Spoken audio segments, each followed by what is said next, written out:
네, 지금 저희가 있는 이곳은 지금 야밤중입니다. 만물이 잠들어 있고 이곳 리틀 크릭이라고 하는 계곡은 고요만 맴돌고 있습니다. 제가 필리핀에 있었을 때는 새벽 시간에 일어나 말씀을 묵상하고 나누는데 이곳은 지금 밤중입니다. 이곳에서 하나님께서 오늘 주신 말씀 묵상 그것을 나누고자 합니다. 하나님 앞에 감사와 영광을 돌리면서 시작합니다. 기도하겠습니다. 하나님 감사합니다.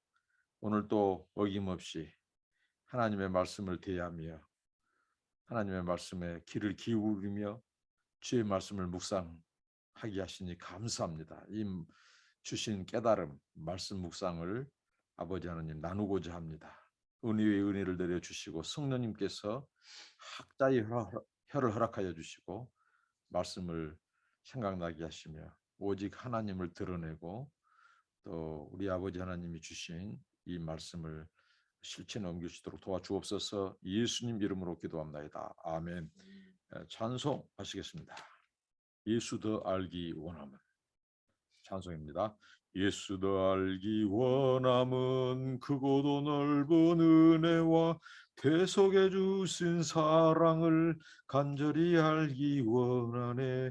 내 평생의 소원, 내 평생의 소원, 대속해 주신 사랑을 간절히 알기 원하네. 성령이 스승 되셔서 진리를 가르치시고 거룩한 뜻을 깨달아 예수를 알게 하소서. 내 평생의 소원, 내 평생의 소원, 대속해 주신 사랑을 간절히 알기 원하네. 성령의 감화 받아서 하나님 말씀 배우니 그 말씀 한 절 한 절이 내 맘에 교훈되도다. 내 평생의 소원, 내 평생의 소원, 대속해 주신 사랑을 간절히 알기 원하네. 예수가 계신 보좌는 영광에 둘려 있도다. 평화의 왕이 오시니 그 나라 왕성하도다. 내 평생의 소원, 내 평생의 소원, 대속해 주신 사랑을 간절히 알기 원하네.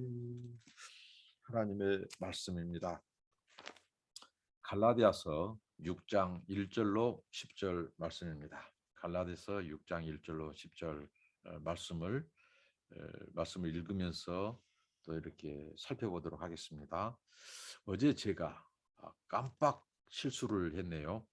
뭐냐면 앞선 본문 갈라디아서 5장 그 후반부를 이렇게 성경 본문 그 말씀 구절은 읽지 않고 그것을 해석하는 그 말씀을 묵상하는 것을 나누기만 했는데 어제 그 말씀에서 육체의 현저한 일에 대해서 제가 15개 항목, 15개 목록만 있다고 했는데 그것이 무엇인지 제가 오늘 한번 읽어드리고 성령의 9가지 열매도 한번 다시 읽도록 하겠습니다. 갈라디아서 5장 어제 말씀 보면 그렇습니다.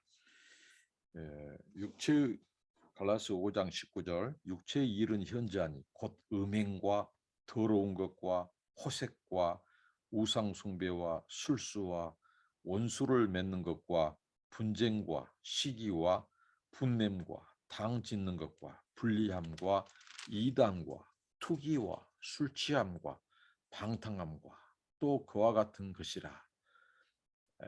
전에 너희에게 경계한 것 같이 경계하노니 이런 일을 하는 자들은 하나님의 나라를 유업으로 받지 못할 것이요.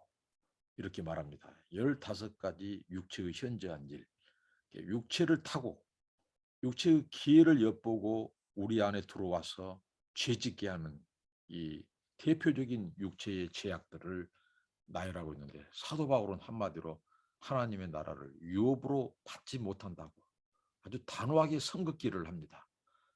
그러니까 이것은 두 부류죠. 율법주의자들, 유대주의자들은 율법을 지켜야 구원받는다고 하고 하는데 성경은 말합니다. 너희들이 율법으로 의롭다 하려고 하느냐?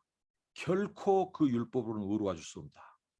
그 오히려 율법의 기회를 타고 오히려 이 현저한 육체의 제약이 너희들을 노리고 호신탐탐 엿보고 있다.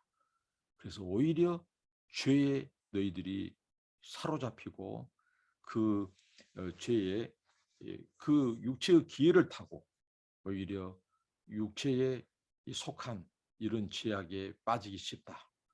이것을 말하고 또 그리스도 안에서 자유를 얻었다고 하는 자들, 그런 자들도 자랑치 못하게 하는 거예요. 섰다고 하지 못하게 만드는 거죠. 그러니까 자칫 잘못하면 그리스도께서 자유를 주셨다고 방종할 수 있다 이거죠. 방종하지 말라는 거죠. 그들 역시 사도 바울이 경계하고 있습니다.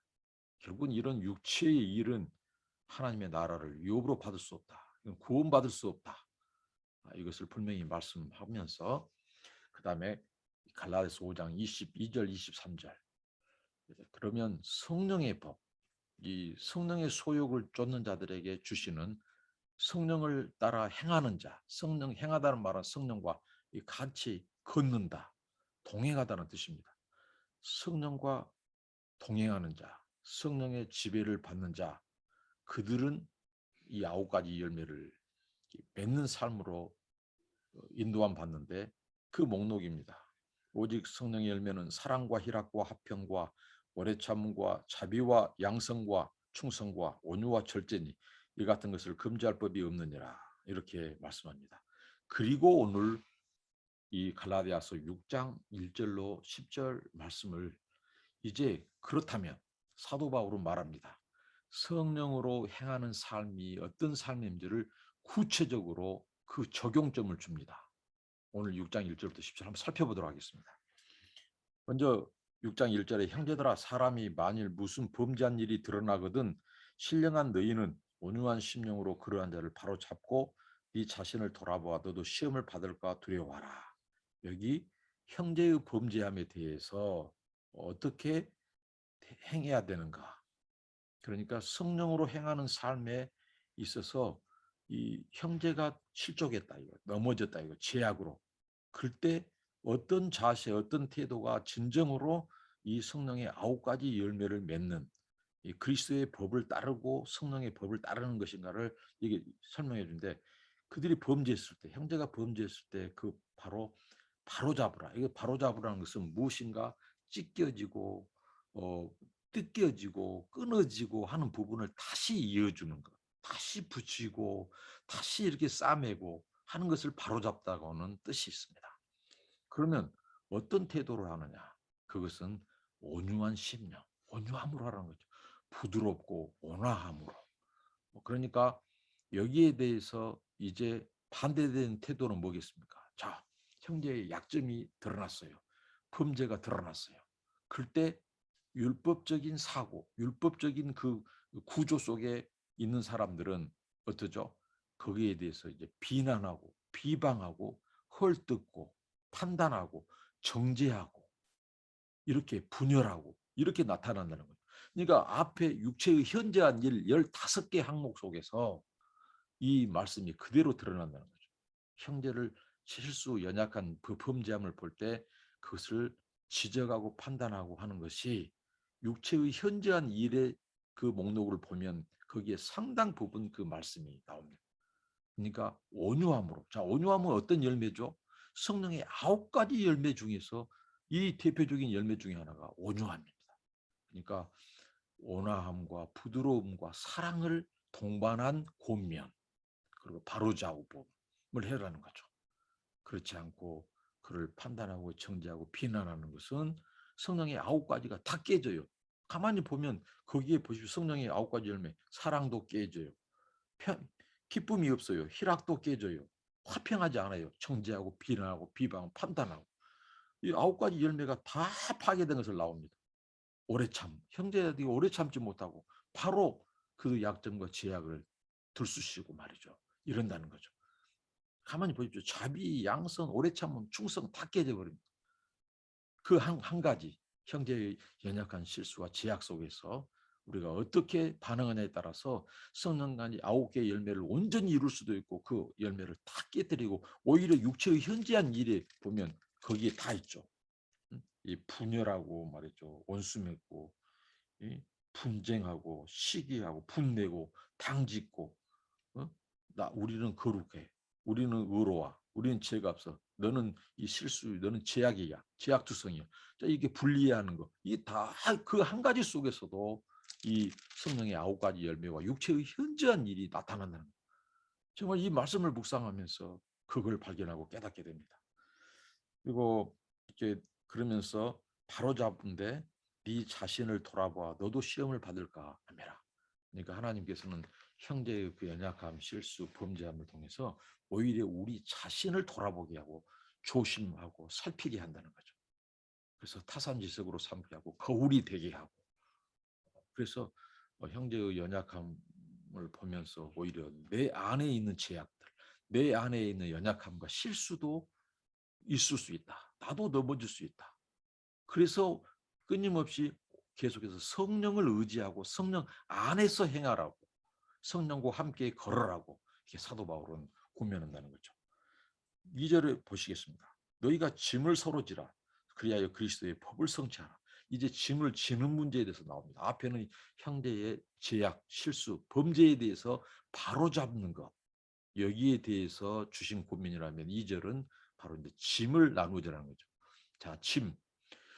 이 짐은 이 단거리가 아니라 먼 거리, 그것도 무거운 짐을 함께 지도록 하는 말씀입니다.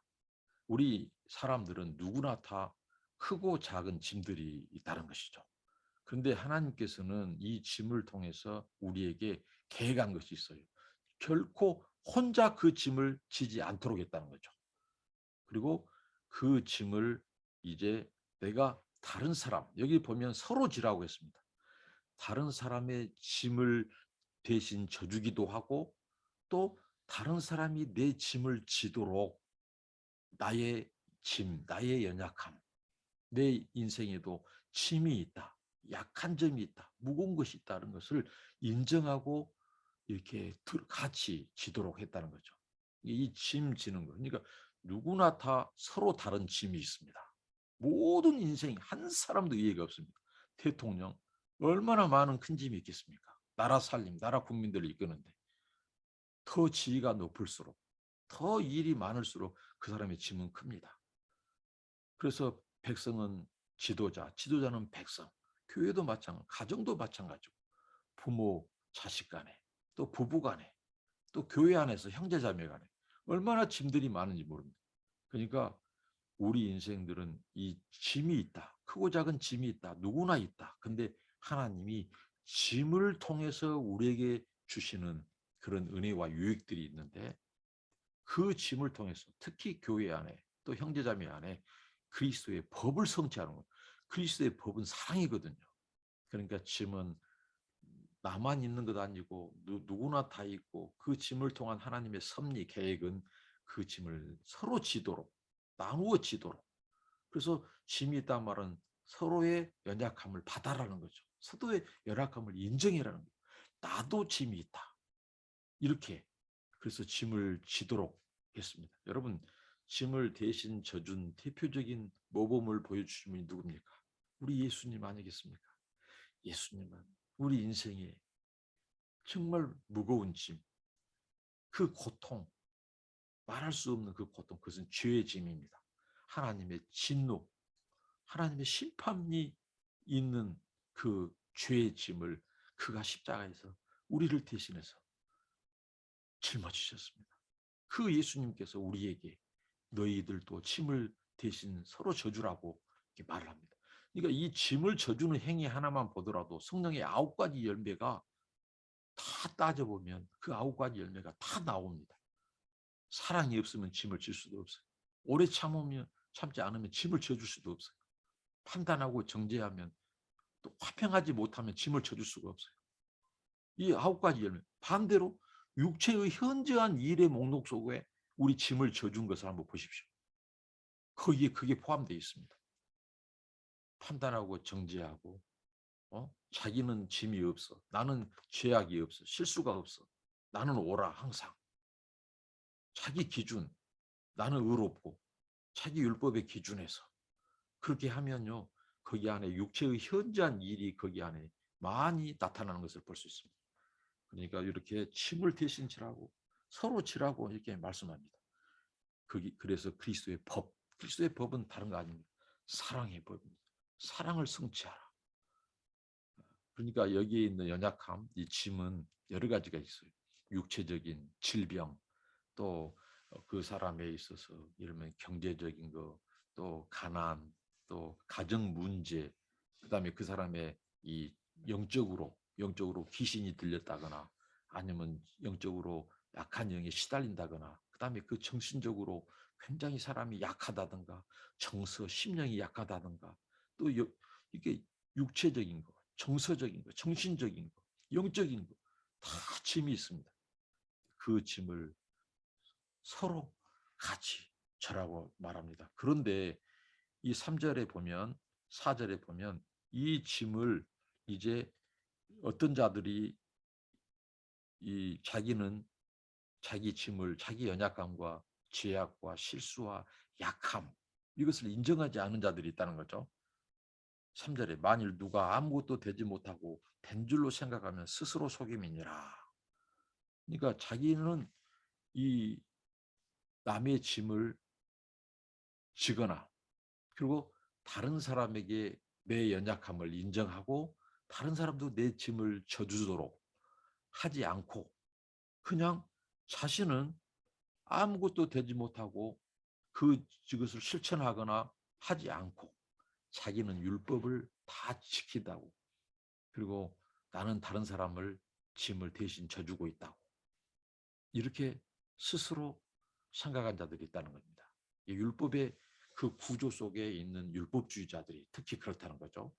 그들은 그냥 자기들의 기준에서 어, 어, 자신들은 다른 사람의 짐을 대신 지고 있다고 생각하고 그리고 자기의 연약함과 실수와 허물들은 드러내지 않고 인정하지 않고 그들은 오직 다른 사람들의 다른 사람들의 이것만 이제 자기는 짐을 져주는 자지 다른 사람들로 하여금 자기 짐을 지도록 허용하지 않은 거죠.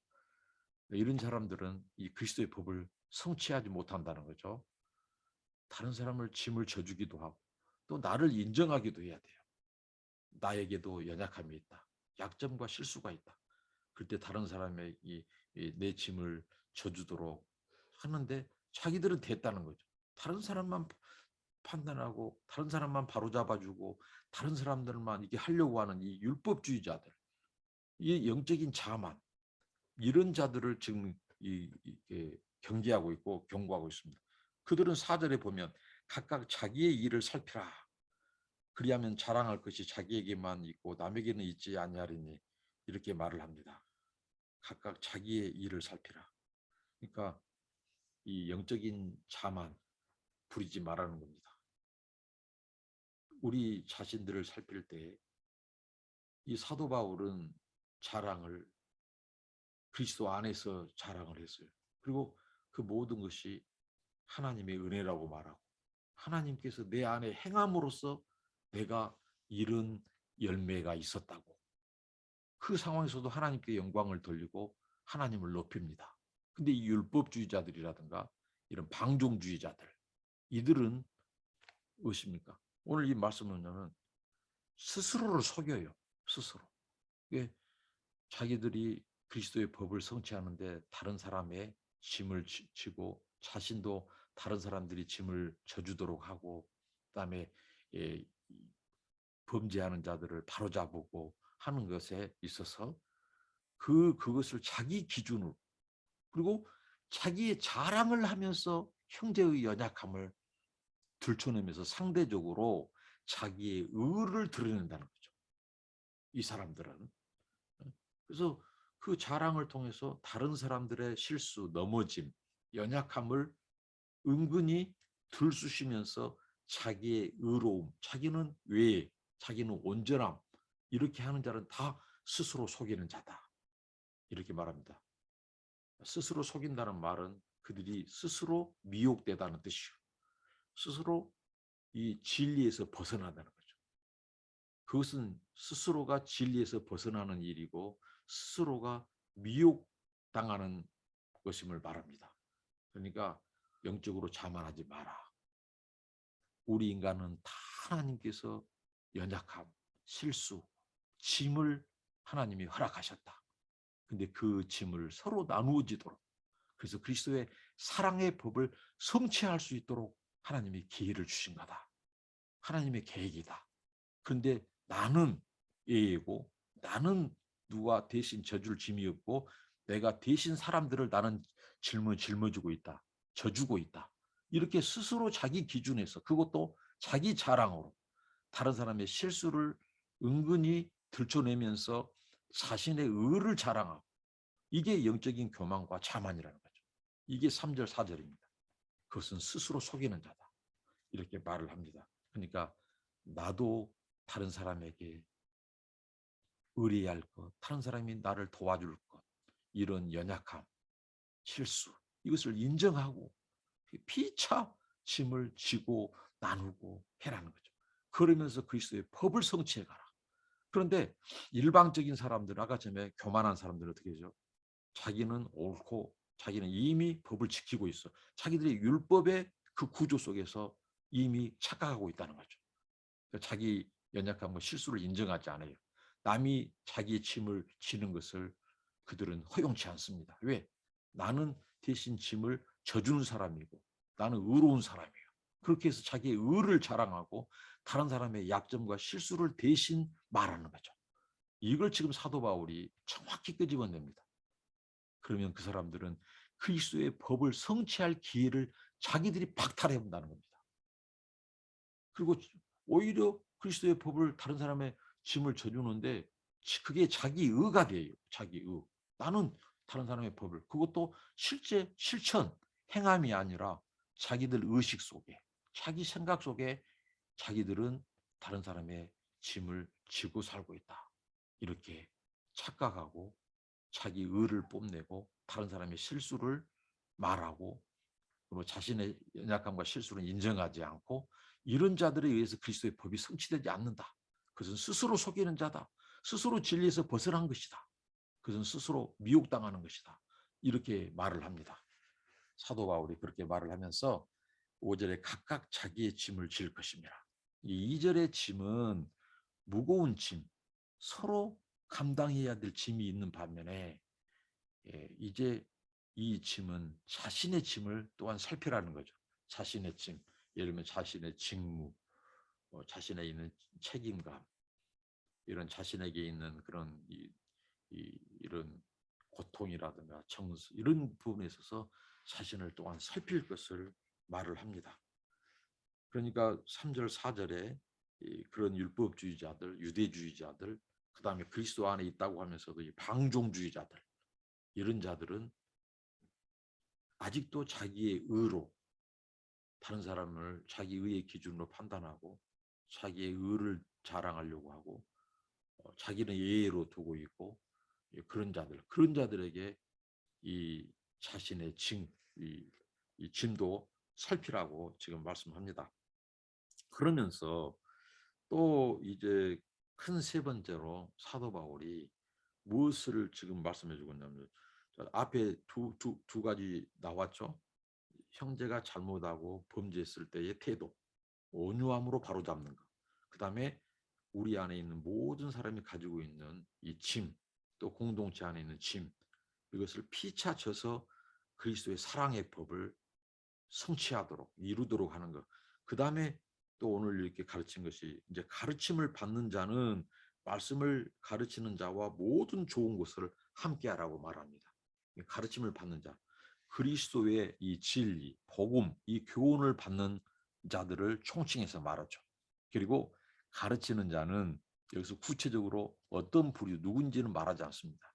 이 사람들이 갈라디아 성도 교회에 있는 교사들인지 아니면 누구인지 정확히 말보는데, 여기에 대해서 이제 학자들은 이렇게 보는 거죠. 여기에 이제 사도 바울을 비롯해서 이 사도들, 그래서 흩어진 지역을 순회하면서 그들에게 복음을 전해서 나그네들에게, 디아스포라 유대인들에게 복음을 전하고 그들을 예수 그리스도의 복음을 믿게 하고 그렇게 가르치는 순회 전도자, 순회 사도들이 아닌가 이렇게 봅니다. 아무튼 그리스도의 복음 진리를 가르쳐주는 자들과 모든 좋은 것을 함께 나눠라고 말합니다. 그러면 우리가 함께 나눌 때 주신 것이 뭘까요? 두드러진 것이 희락입니다. 희락. 그러면 희락은 성령의 9가지 열매에서 포함되어 있는 거예요.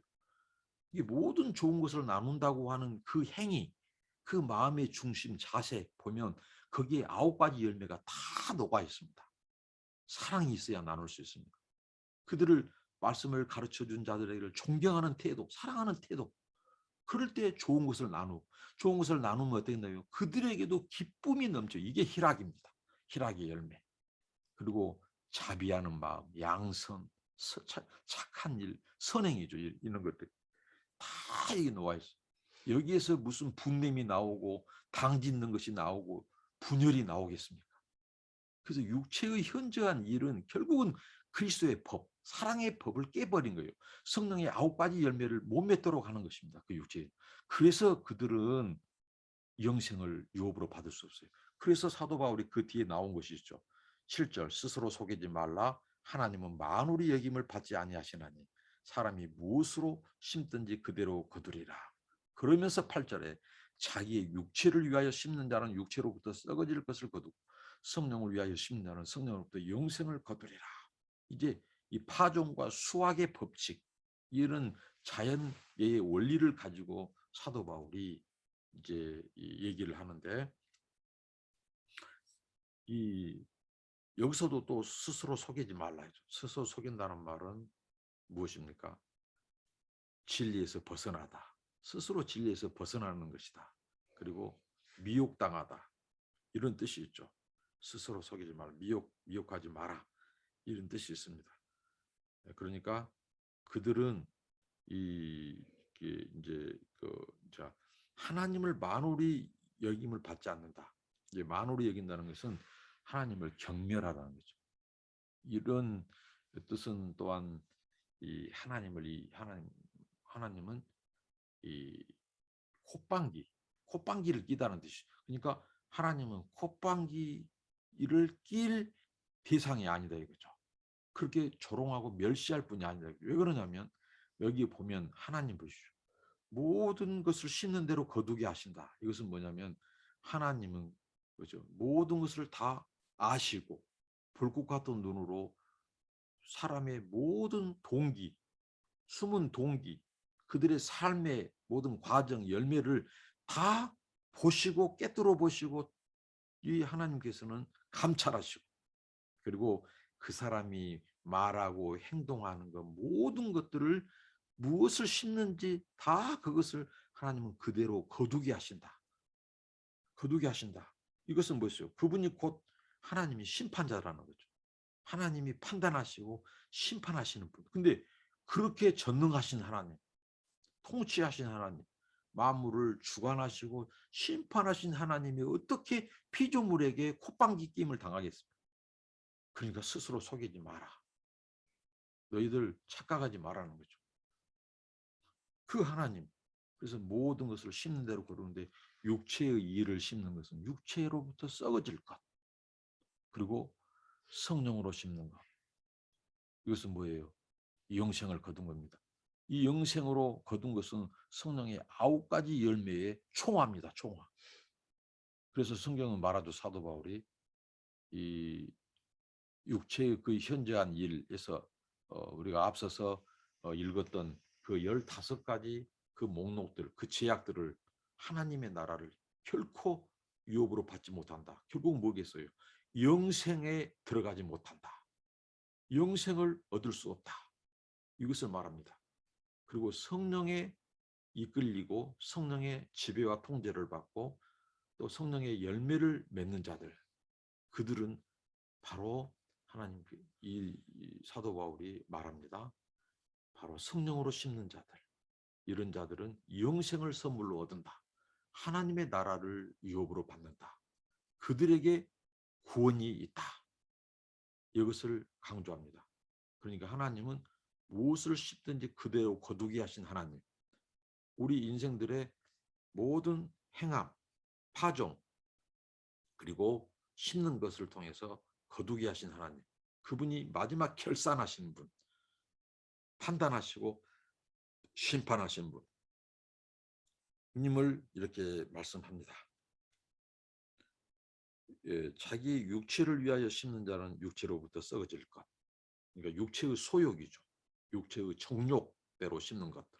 이게 15가지의 그 육체의 현저한 열매, 죄악의 열매들이 나오고 있고, 성령을 위하여 심는 것은 바로 9가지 성령의 열매를 말씀해 주고 있고, 그래서 오늘 이 사도 바울이 갈라디아서 6장 1절부터 10절까지 말씀을 통해서 주고자 한 강조점은 그것이죠. 성령으로 행하라 했는데 성령으로 행하는 자들의 삶이 구체적으로 어떠한 삶인가, 어떠한 삶 이해해야 하는가, 그리고 이들이 심는 것은 결국은 무엇을 심는 것인가를 말해주고 있습니다.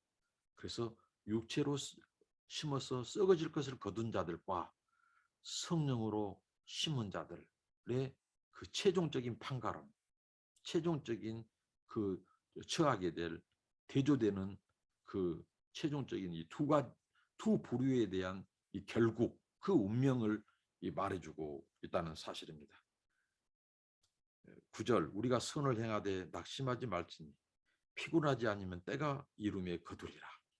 그러니까 선을 행하는 것은 굉장히 낙심이 동반되고 또 수고하고 피곤한 일이다 이거죠. 정말 그렇습니다. 여기 안에 성령의 9가지 열매 보십시오. 이 참는 거 있습니다. 참는 거. 오래 참음과 다른 사람에게 자비와 양선을 베푸는 것 어떻습니까? 얼마나 이건 쉽지 않아요. 때로는 배신할 수도, 배신당할 수도, 그때 낙심할 수도 있습니다. 그리고 피곤할 수 있습니다. 당장 이런 성령의 열매가 안 나타날 수도 있어요. 그래서 인내가 필요하고 오래 참음이 필요하죠. 이럴 때 이것은 바로 우리가 하나님 앞에 충성하는 거예요. 하나님 앞에 우리의 로얄티, 하나님 충성하는 거죠. 하나님 말씀에 순종하는 것.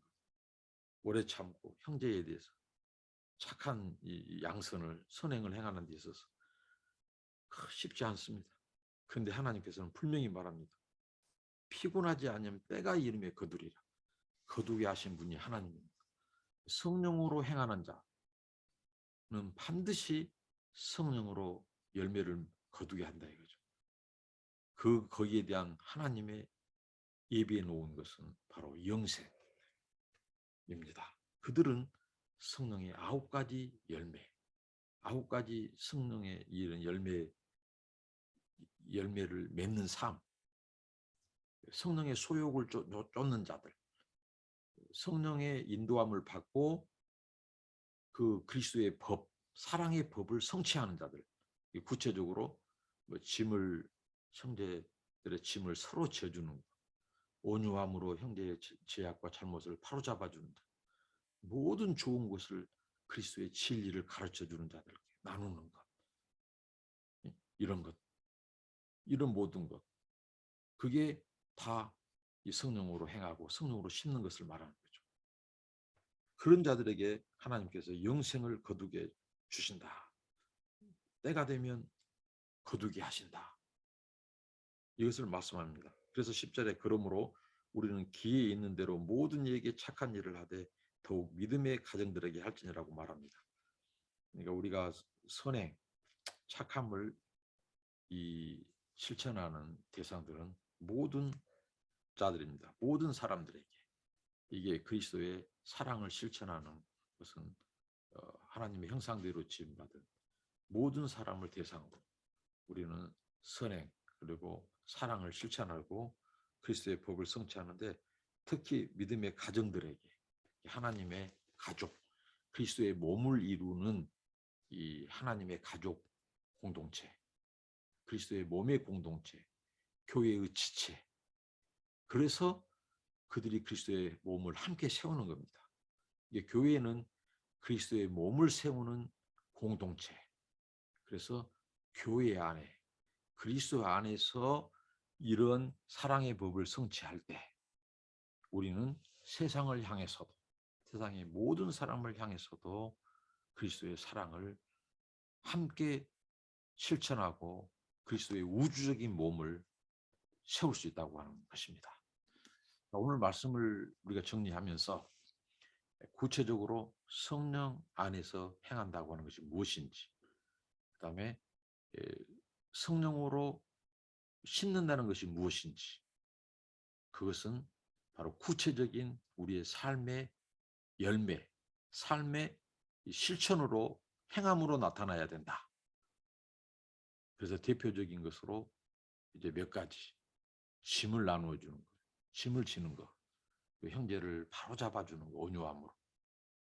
그리고 영적인 자만하지 않는 것, 내 자랑으로 다른 사람의 약점과 실수를 그것을 들춰내면서 자기를 자랑하는 것, 이것은 오히려 다른 사람에게 짐을 가중시키는 것이다. 그것은 영적인 자만이고 성령으로 심는 거 아니다. 그것은 교만이다. 오히려 그리스도의 법을, 사랑의 법을 깨뜨리는 것이다. 이것을 강조하면서 육체로 심지 말고 성령의 소욕을 따르고 성령으로 심어라. 그것은 그리스도의 사랑을 실천하는 것이다. 그런 자들에게 영생을 하나님이 주신다. 하나님은 만우를 여길 분이 아니다. 콧방길 뿐이 아니다. 그래서 스스로 속이지 마라. 우리가 결산의 날이 온다. 그럴 때 너의 모든 말하고 행동하는 너의 삶이 성령으로 심었는지 아니면 육체로 심었는지, 율법주의, 너의 그 행위와 선행, 공로로 살았는지, 아니면 그리스도의 은혜에 의존해서 성령의 인도함을 받고 성령으로 행했는지, 바로 판가름 날 때가 온다. 그래서 가장 가까운 데 있는 그리스도의 몸의 공동체를 이루는 교회, 형제들에게 너희들이 더욱 이런 그리스도의 법을 성취하는 데 힘써라. 이렇게 말씀합니다. 여러분, 우리 삶을 살펴서 과연 우리의 이 말, 행동, 우리의 지금 삶이 성령 안에서 행하는 것인지, 성령 안에서 그리스도의 법을 이루는, 사랑을 실천하는 그런 삶을 살고 있는지, 아니면 내 공로, 내 의로 뭔가 나를 드러내고 자랑하고 교만하고 그러면서 육체를 자랑하고 있지는 않는지, 그래서 그것으로 말미암아 내가 지금 분내고 당을 짓고 이간질하고 또 이런 내 욕망, 내 이 욕심, 정욕, 이것을 추구하면서 내가 이미 그리스도 안에서 자유함을 받았으니까 그 자유를 방종으로 이렇게 사용하고 있지는 않는지 살펴서 그런 자들은 하나님의 나라를 유업으로 받지 못하고 영생을 거두지 못한다고 말합니다. 이런 하나님의 엄중한 경고 앞에 우리 모두 성령으로 시작해서 성령으로 마치고 성령의 법을 쫓아서 그리스도의 사랑을 성취하는, 그래서 그리스도의 몸을 세우고 모든 자들에게 그리스도의 이 선한 일을, 그리스도의 덕을 세우고 선한 일을 행하는, 그래서 하나님의 영광이 드러나는 그 일에 쓰임받는 저와 여러분 되시기를 축복합니다. 감사합니다. 기도합니다. 하나님, 이 말씀 우리가 성령으로 행하고 성령으로 순종하고 성령으로 그리스도의 사랑의 법을 성취하고 이루는데 우리가 성령의 열매를 맺게 하시며 또 이 하나님의 말씀 순종하며 살게 하옵소서.